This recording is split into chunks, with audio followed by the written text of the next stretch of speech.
10 years. Reverend Wilson Good Sr., one of the former mayor, former state representative Ronald G. Waters, myself, and she's like a play sister. I've known her since I met my wife in 1972. She is actually the founder, Paulette Blackston Royster, and she was working for a company called Victory out of New York, and she told them that she wanted to start her own school, you know, and so everybody thought that she was just, you know, yeah, okay, you know, and she had been in the educational thing with the Board of Education for like 20 years or something or more, and what happened was she came and got my wife, which is her best friend on earth, you know, and of course, you know, I'm her brother, you know, so when she came and got my wife and me, and when she came to get me, actually, she said, I said to her, I don't know anything about educating children, okay, it's not my field. And she said, I just want you to watch my back, you know, because it's a dog-eat-dog world with coming in. The charter schools were new, you know, and everything was kind of vicious, you know. So I said, okay, well, I can do that, you know. So, of course, being the four founders, you know, because after she came and got me, she went and got Reverend Good, then she got Ron, you know, and we proceeded every week. We would be at Ron Waters' office, you know, and we would just have a meeting on, all right, coordinating this thing and all, and we finally got it off the ground in 2006. We were awarded, you know, 2005, we were awarded the charter, and just before I started traveling, you know, and so we had another gentleman named Mark Ensley, he's a real brain, you know, but he acquired a mental sickness, you know, and he was originally the chair, and as we were coordinating the school before we got our building, and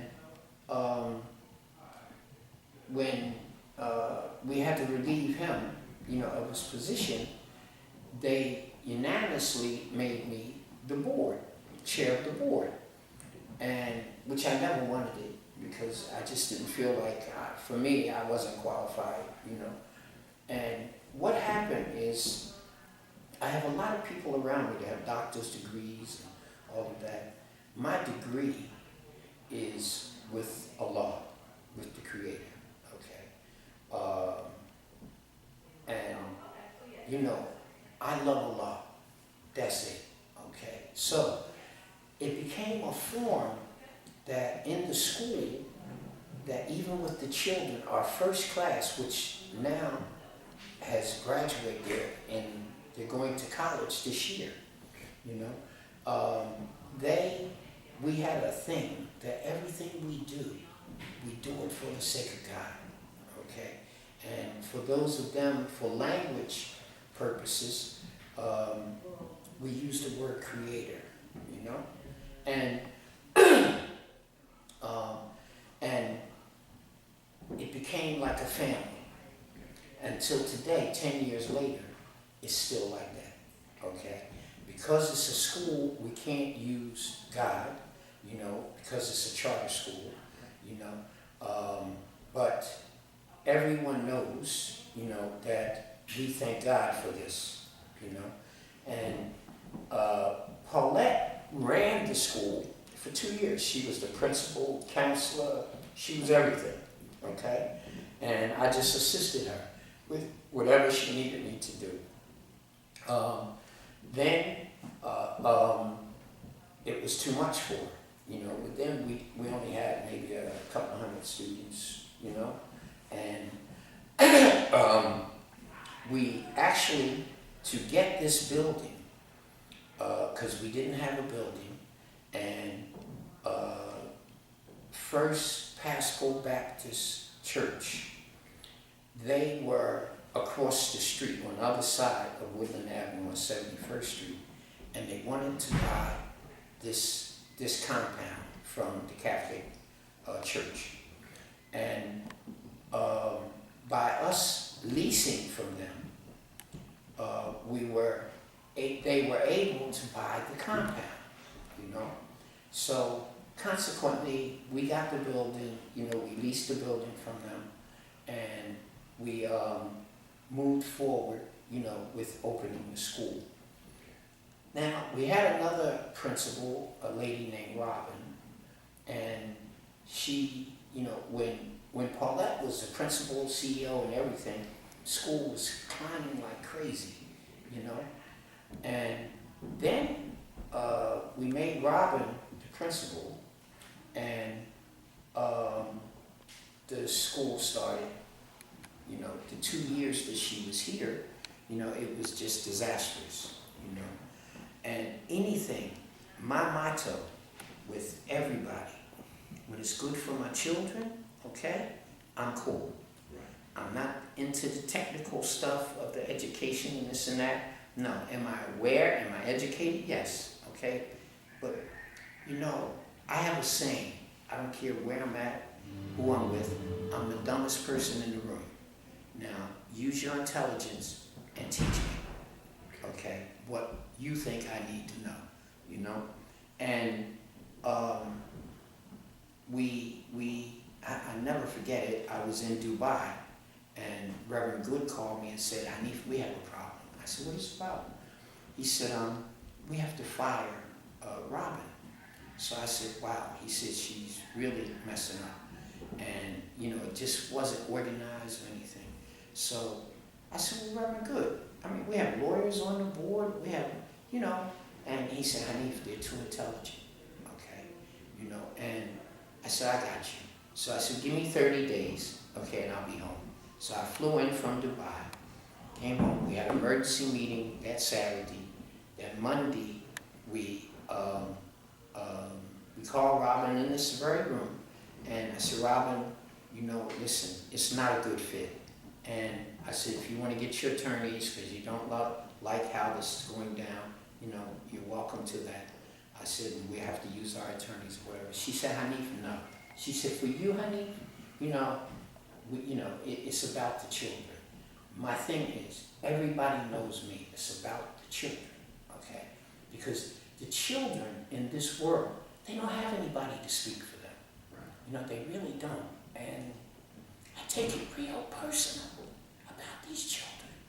Because when we were kids, you know, nobody thought to speak up for the children, you know.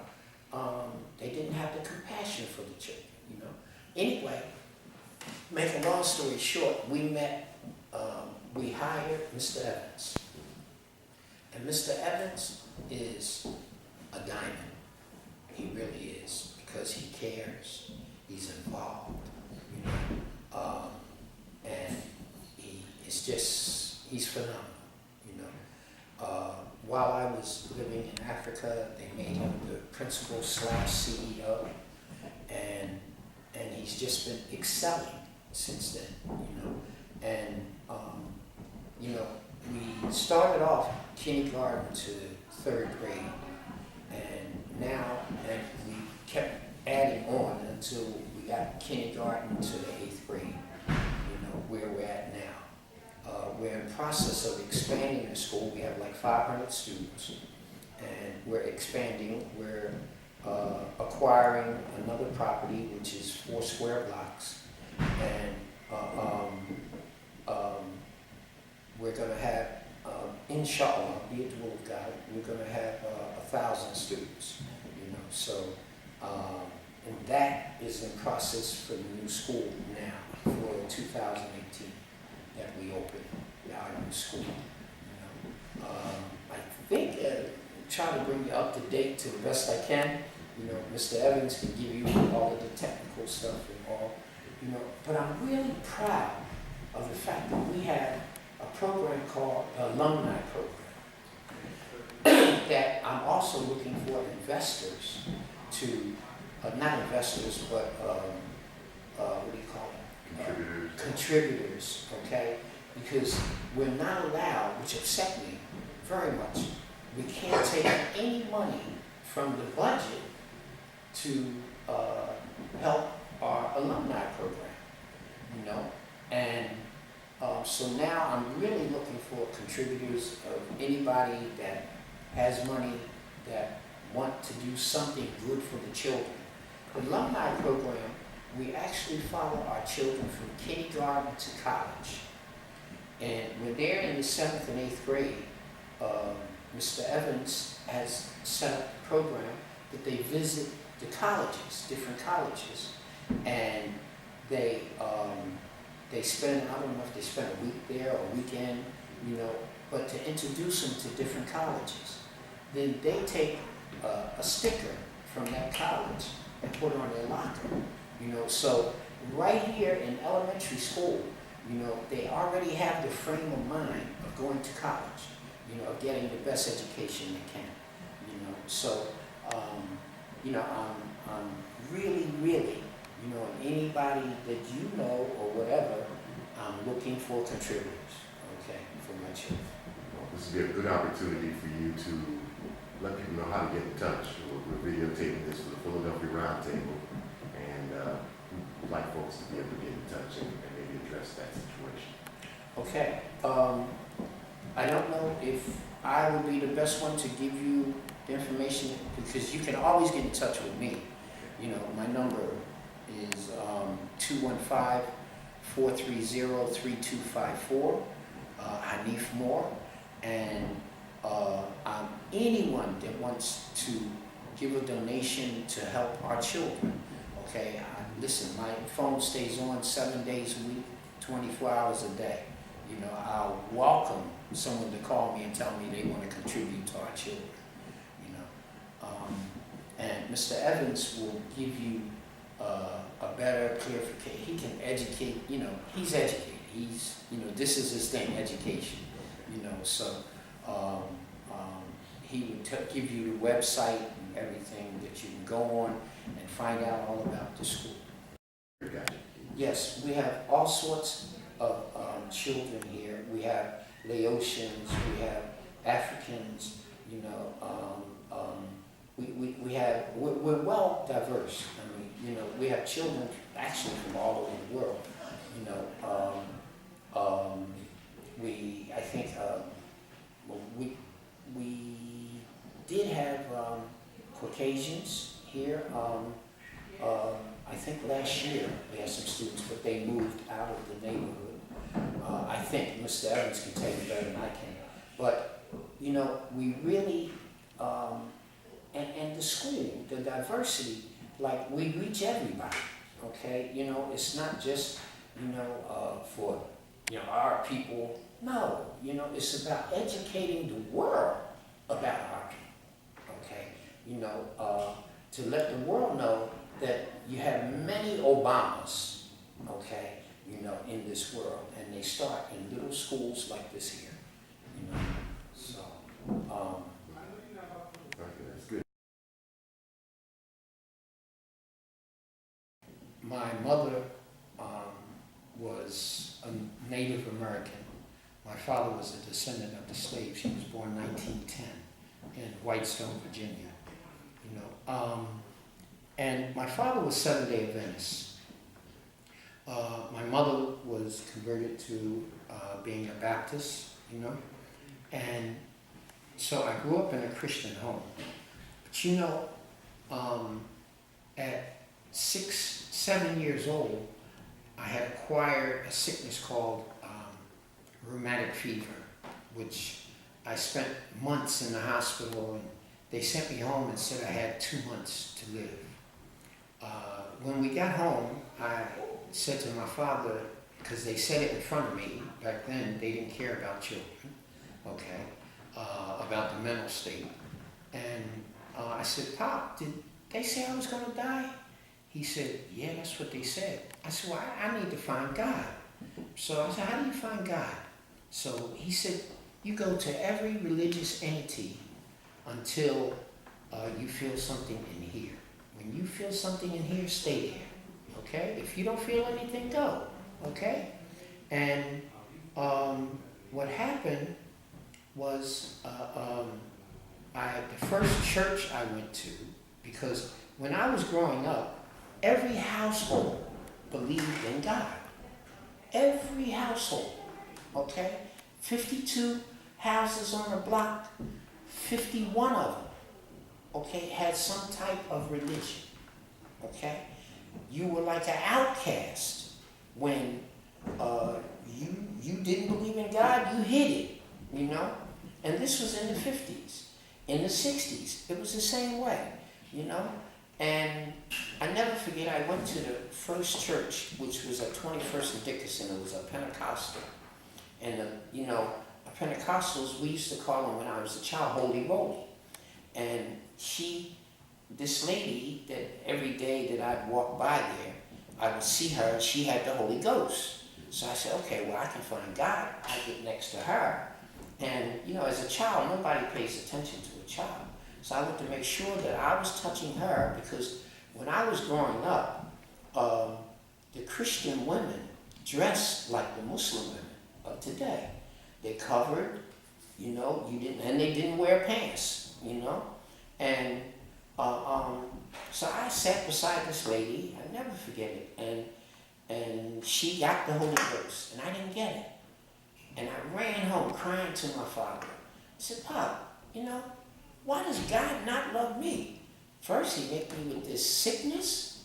I said, and then he get in this lady, and he don't get in me. So he said, are you stupid? I said, oh, Pop, why you call me stupid? He said, because you didn't listen. He said, what did I say? I said, go to every religious entity until you feel something in here. He said, did you feel something? I said, no. He said, then it's not for you. Well, 4 years later, I was 8 years old then. 4 years later, I was 12 years old, and I came to Pop and said, you know what? I'm a universal Christian. He said, I'd never heard of that, but sounds all right to me. What does it mean? I said, I just believe in the Creator. That's it, Pop. And I love the Creator. And he said, good, I like that. And he said, there's a book that comes from the East. When you find that book, you will find the truth. And he said, when you find that book, buy me one. I said, okay, Pop. Well, in 1973,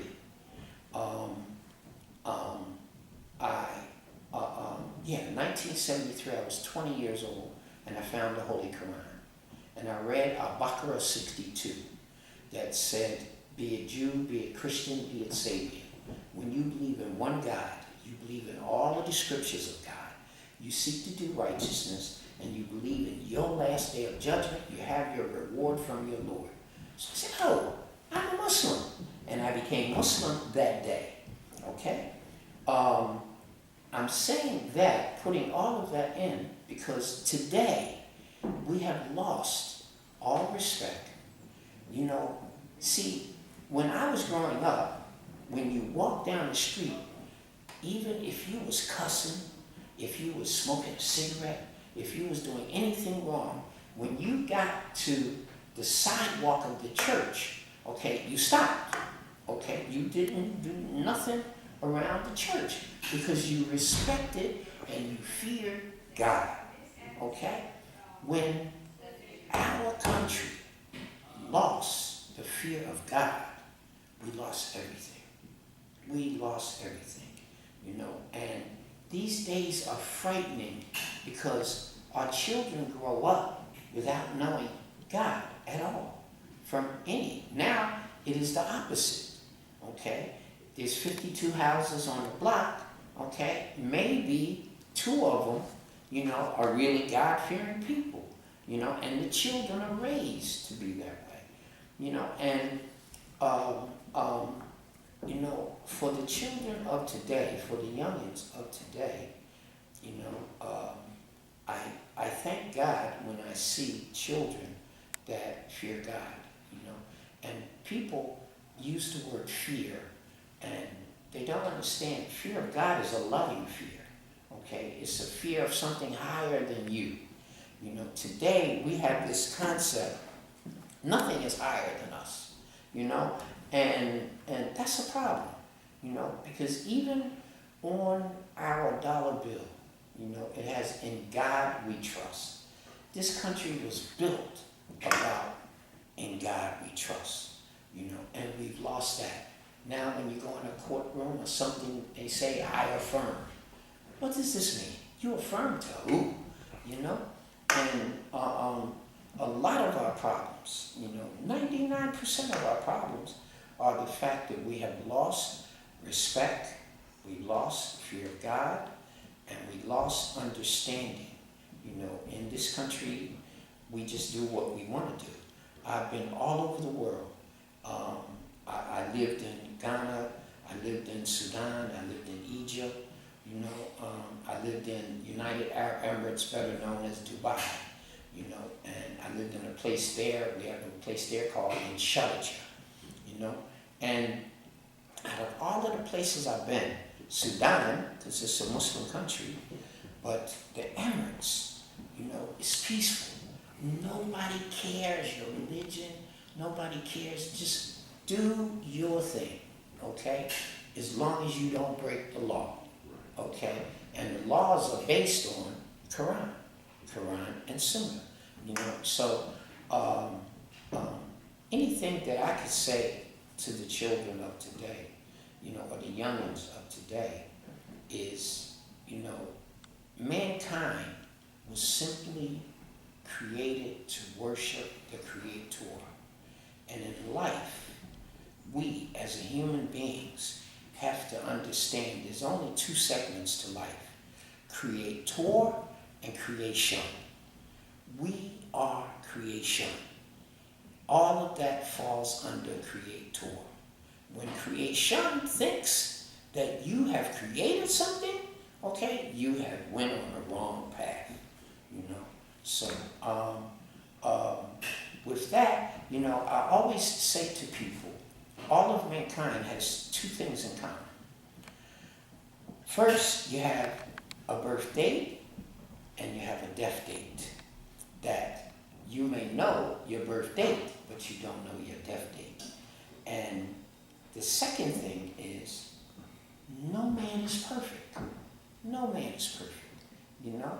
And when I used to give lectures for 10 years up in all of the different prisons, you know, I had a program called Concrete Islam.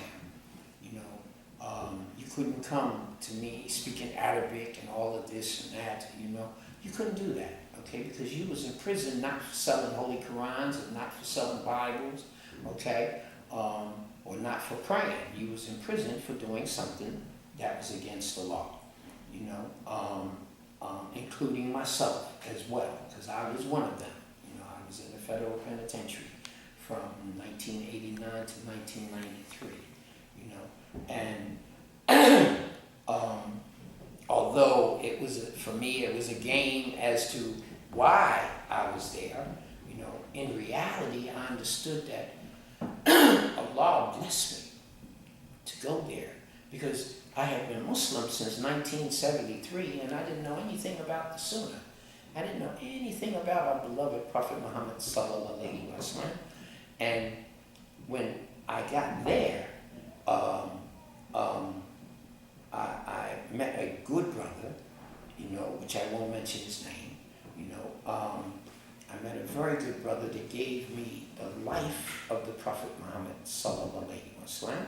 And when I read the life, I understood then the Prophet Muhammad sallallahu alaihi wasallam.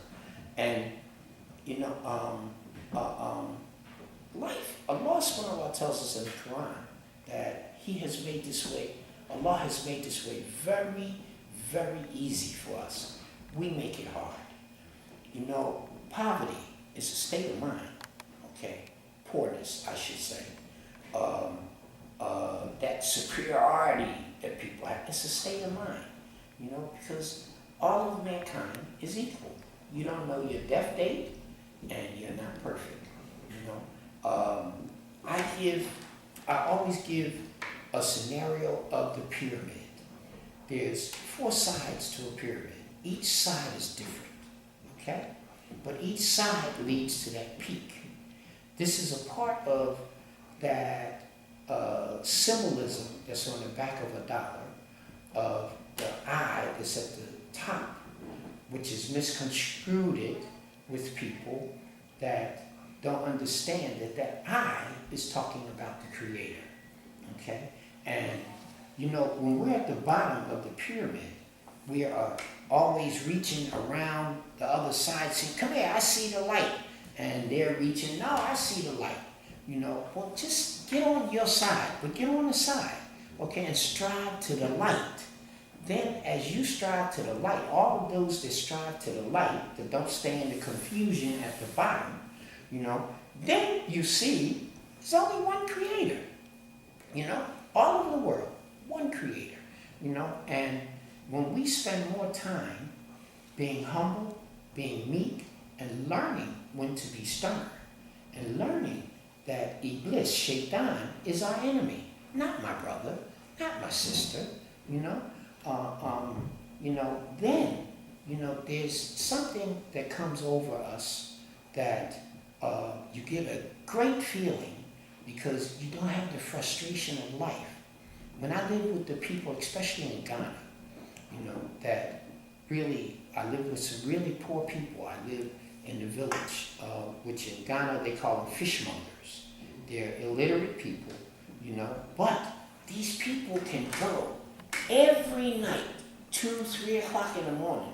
They get in a handmade canoe. Some canoes is 30 and 40 feet long, okay, with a handmade sail, and they go out into the Atlantic Ocean, 2, 3 o'clock in the morning, in the dark, and go way out, miles out, okay? They tie all of their belongings in the boat, so, because the boats are known to turn over, okay, so they don't lose anything. They even tie their fish in the boat, and every day at 3 o'clock, they come back to the same spot in Ghana, okay? Only the Creator can do that, you know? I have a little boat in Virginia. I go out in the Chesapeake, and without my compass, I get lost every time, you know? Because water's water. When you don't see land, where do you go, you know? So,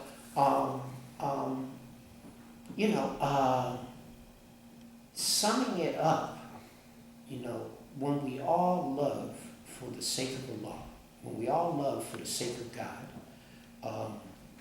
you find a humbleness, and you know, it's a philosophy that when you want to clean up your block, if every person cleans their own sidewalk, you got a clean block, you know? When every person speaks to your neighbor, you know, and just shows the next person love, we would have love all the time, around the world, you know?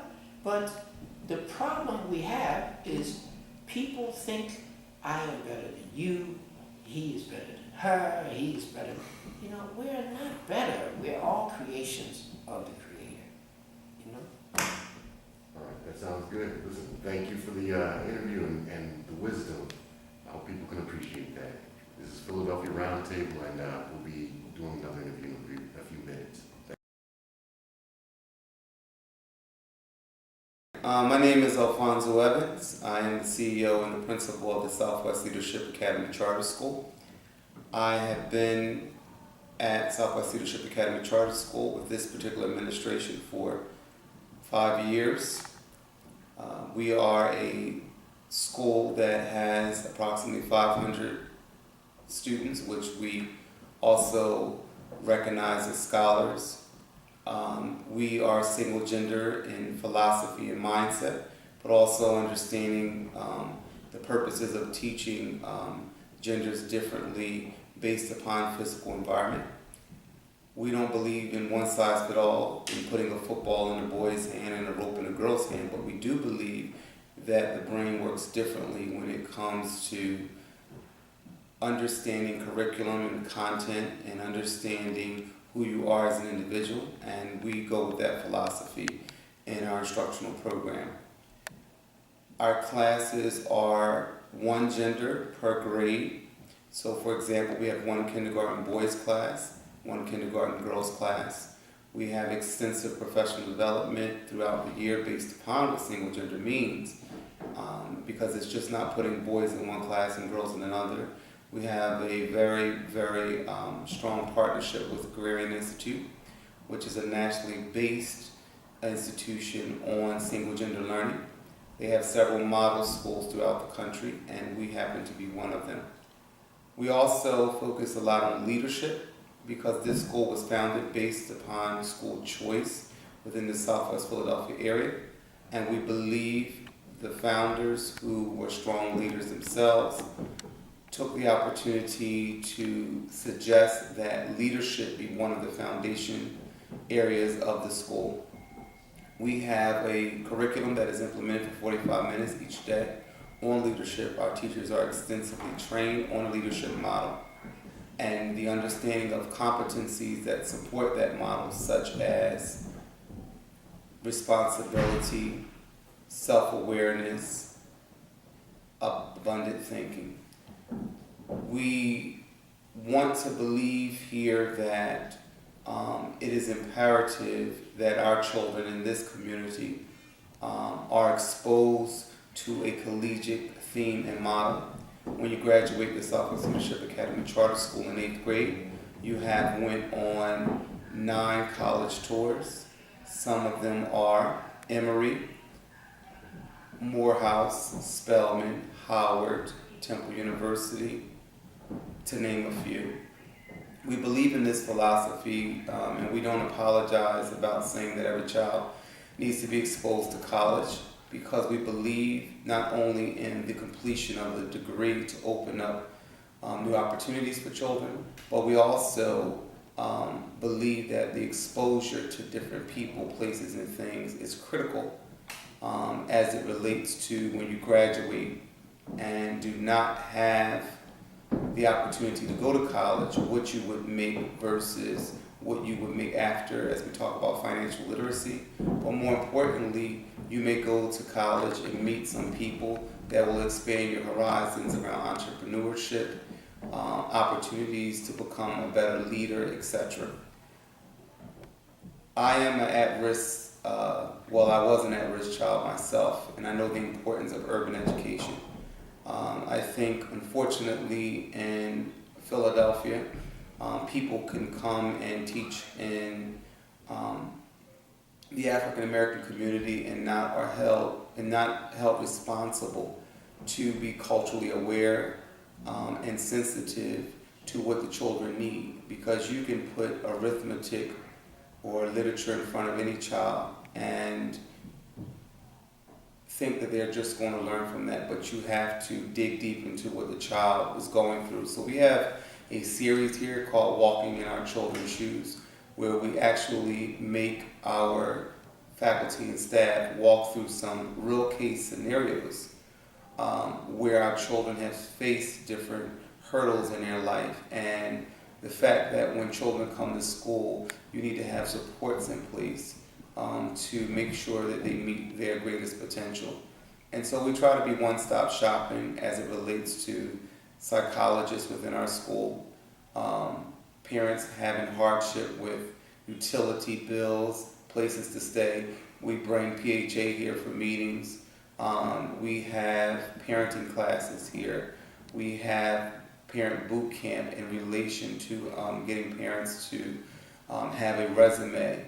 We also donate clothing to parents here, and when they go on certain interviews, because we believe that you can't just embrace the child, you have to embrace the entire family. We are highly engaged here in civic engagement, as we try to, we are one of the very, very few charter schools that are specifically, while most charter schools have in catchment areas where their children come from, but we're one of the very few charter schools that say that Southwest Philadelphia has a high need of schools that are benefiting our children at the highest level of need, and that we are taking the opportunity to expose them to those particular pieces. We are currently engaged in partnerships to support what we believe in. For example, one of our greatest pieces to the vision that has come to life is the alumni program. We only go up to 8th grade. We are a kindergarten through 8th grade institution, but we graduate those scholars. Our scholars go to Central in the past, Girls High, Crystal Ray, Kappa, multiple schools. Most of them are special admit public schools and some charter. But we believe that that same support that we put in place for children from kindergarten through 8th grade needs to be mimicked throughout their life. So we have a mentorship program where we have volunteers who work for free. We would like to get to the point where we're able to hire counselors to work with the children throughout their educational career, but we follow them and support them, and we're very ecstatic that we have 36 12th graders that are going into 12th grade this upcoming year who graduated from us, who are on a college readiness track, and that we will be supporting them through the college acceptance process and beyond. That initiative came to place because, again, I'm truly an example of a community that has poured into one person to achieve at different levels. And so we're just excited about what the future has for Southwest Leadership Academy Charter School. I am an advocate for urban education. I don't believe that our parents in our urban communities are knowledgeable about information that can support and help their children, not because they don't want to be knowledgeable, but because those resources are kept away, I believe sometimes on purpose. And so I just think it's my responsibility as an educator who has been knowledgeable about what it takes to mentor a child, what it takes to get children to their fullest potential, to educate our parents on those particular factors. I also believe that there's so much inequity in education, especially in Philadelphia. You can go to a lot of Philadelphia high schools and find a Spanish teacher teaching biology because they don't have anyone to teach biology. Knowing that these things are required for children to be competitive, to get into a quality post-educational institution, such as a Temple University, Drexel. And so it's just important that our parents are knowledgeable and know that, because these things would not be tolerated in other communities. And then also, finally, that we do our best here to engage and empower our scholars to be their own advocate in regards to their educational growth and social emotional growth as individuals. And we believe that we do that by being a community of learners and also seeking out mentorship opportunities for our children, so that when they get to a certain level, when they have to make those independent choices and have those independent experiences, that they can without any second thought. And so we're just excited about what this institution has to offer. And I am a fan, to give a little bit of my history, I am a fan of charter schools. I'm also a fan of traditional educational models. I come from Philadelphia School District, where I was a principal there for 6 years. I held other administrative roles. I transitioned over to the charter school world, but I'm a believer in school choice. That every school is not the best for every child. Every child cannot get into every charter school. Every child cannot get into every special admit school. So what happens to those children who don't have those opportunities?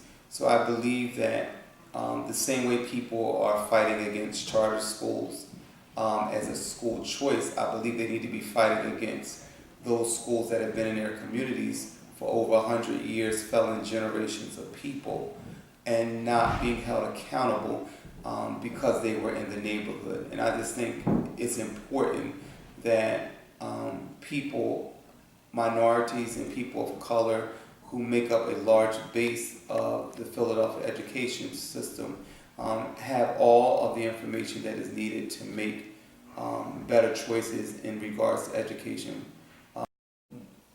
Not only does some of my fraternal brothers help out from Kappa Alpha Psi Fraternity Incorporated, but one of them is actually a foundation to our alumni program. Okay. And he brings resources in, such as mock ACT and SAT programs, and also facilitators in those programs to come and assist our high schoolers. Even though we don't have a high school, they come in 2 Saturdays a month and get tutoring in those particular areas. Okay, great. Give us a little more about after-school tutoring and any other special programs, summer programs here at the school. We have multiple programs after school to offer to our children in the community.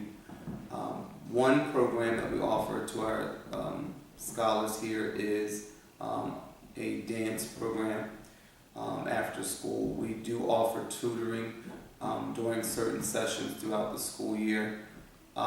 We have a photo club. Some of our children are really interested in photography.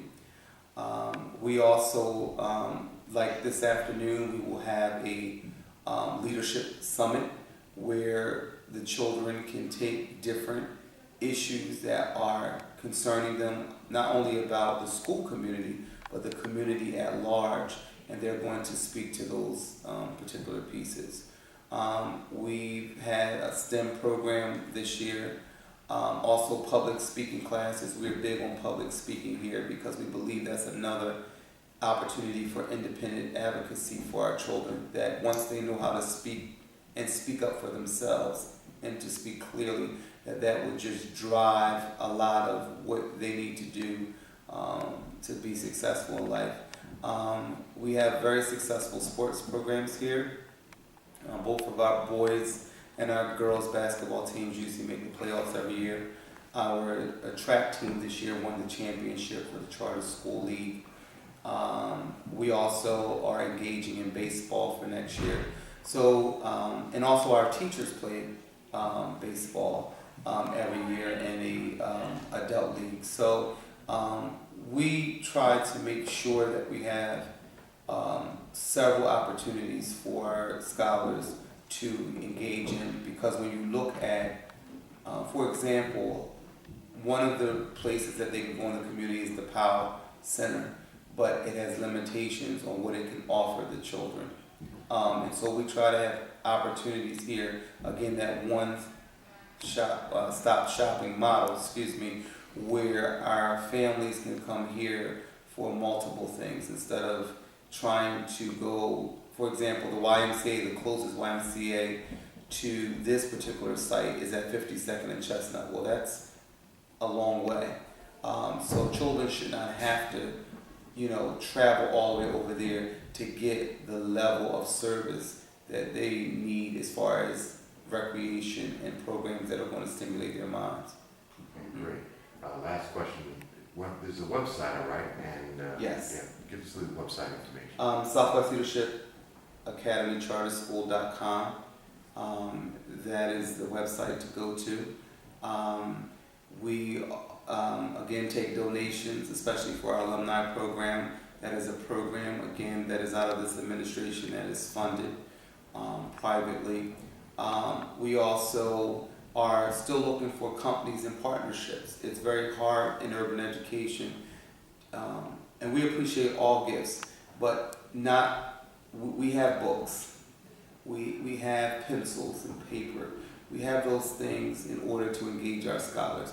We need partnerships where companies will believe in what we're doing here and invest those dollars in our children's opportunities for different parts of their education, such as college, such as paying for ACT and SAT workshops, such as seminars on college readiness, those particular things. So we welcome all of those particular opportunities. And one last time, how can people get in touch? Is there a phone number? Absolutely. You can call the Southwest Leadership Academy Charter School at 215-729-1939. My name is Mr. Evans. I return all phone calls. And also through our website, there's an opportunity if you want to reach us through our website. So again, thank you for the interview, and thank you for the work that you do for the Philadelphia community. Okay, thank you very much. Okay. Okay. Cut. Okay, welcome to the Southwest Leadership Academy Charter School. This is our first floor. We have 2 classrooms, which is our kindergarten classrooms. These are scholars that are 5, which turn to 6 once they end their educational career in kindergarten. And so this is our girls class. Our classes are very engaging for our young ladies. There's a lot of conversation that goes on in the classes, a lot of opportunities for them to have peer interaction in regards to their learning process.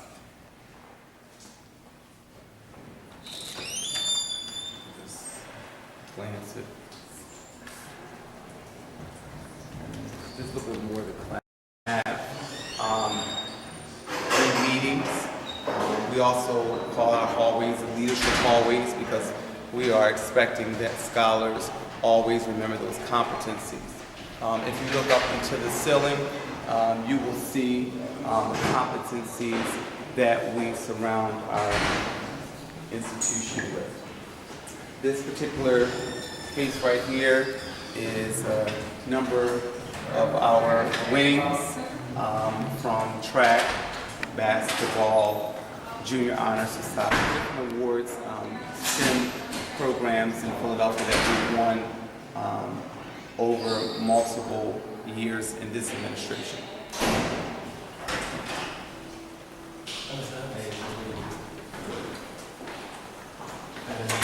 This leads us to our boys' kindergarten room. And they're coming back from getting ready for their end of the year exercises. All right. We have 2 staircases on opposite sides. This is the boys' staircase that leads upstairs. Our girls and our boys use 2 different staircases to get back and forth to their classes and other areas.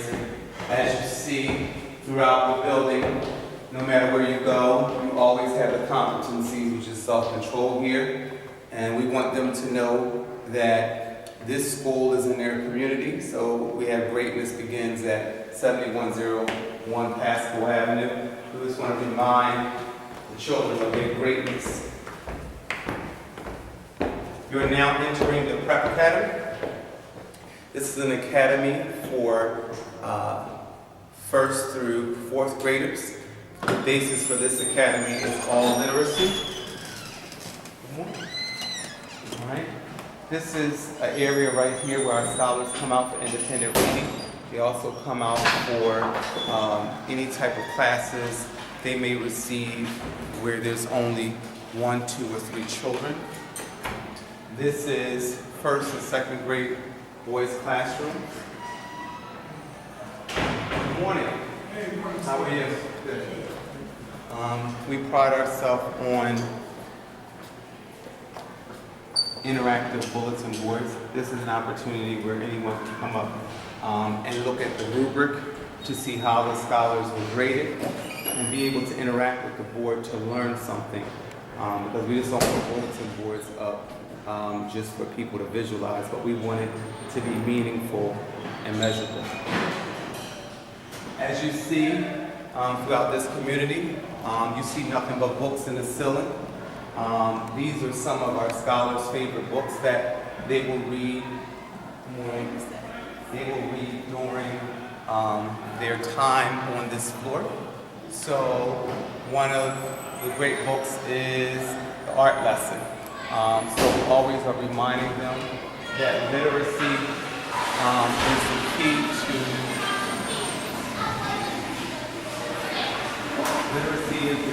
to the doors that need to be open.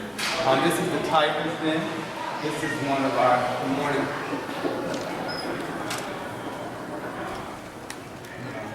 This is one of our community rooms where we bring parents in to learn about different opportunities in literacy or ways that they can help their children at home, or opportunities in literacy that may not be given to them unless you go to the Philadelphia Library.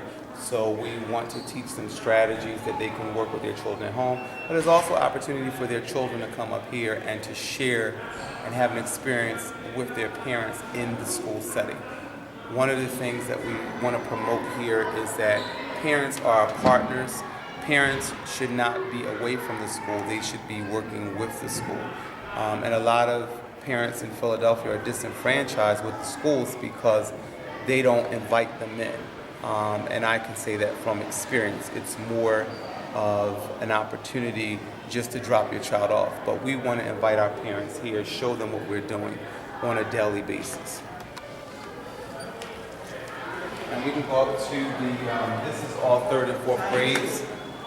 We can go up to the Collegiate Academy. Hey, young lady. How are you? This right here is our data wall. It has all of the children throughout the course of the year moving up at different reading levels, so it's a visual. The children's names are not on there, just an initial to show them where they're going and how they have moved up during different report card cycles. We believe in our scholars taking ownership of their learning process, no matter how young they are.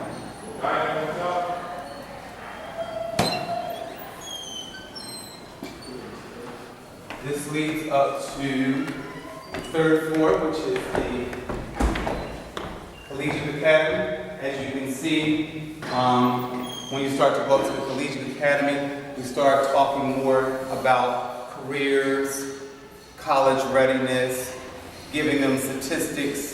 For example, you will see here on one of our boards that says, will your education pay off? We want to have these type of opportunities to let our scholars know, what am I doing this for? And so it tells them different levels in college, and if you have less than a high school diploma, what you would be making, all the way up to professional degree, doctoral degrees. So we want them to understand that this is all purposeful. It's not something we're telling them that we have not seen or lived by ourselves. And while this does not say that money is everything, it does show them that these are your choices, and your routes in life can be independently managed by the choices you're making now. So this is the Collegiate Academy.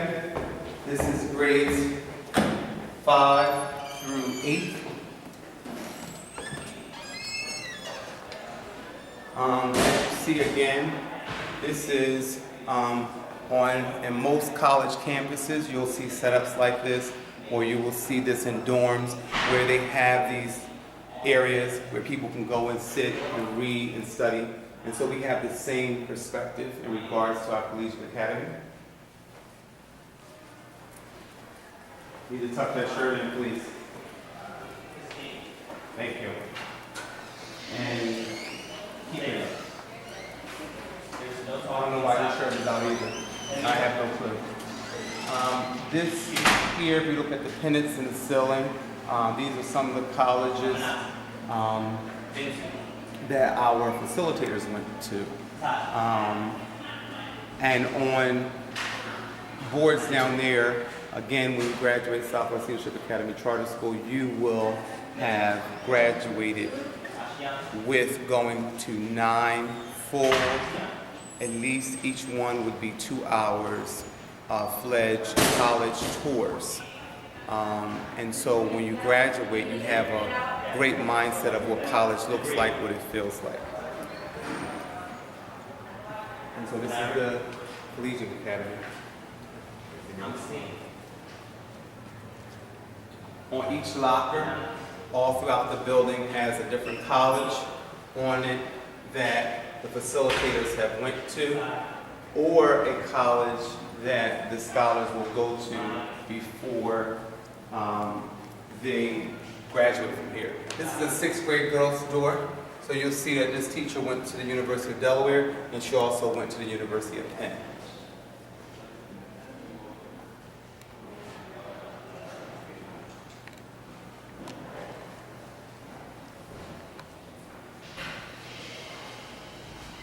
This is one of our organizations that we partner with. It's called Peace and Love. And this organization is an organization that helps the children to understand how to deal with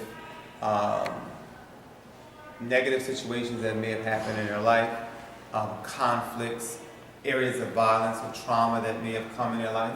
What we have learned in urban education from my experience is that a lot of children and adults have experienced some level of trauma in their life, and when you don't speak to it and deal with it, it doesn't make the situation better. So these organizations such as Peace and Love, they come in and they work with our children on dealing with that, and they transition all of that energy or that whatever that negative piece is into positivity with poetry. So still aligning ourselves with our literature piece.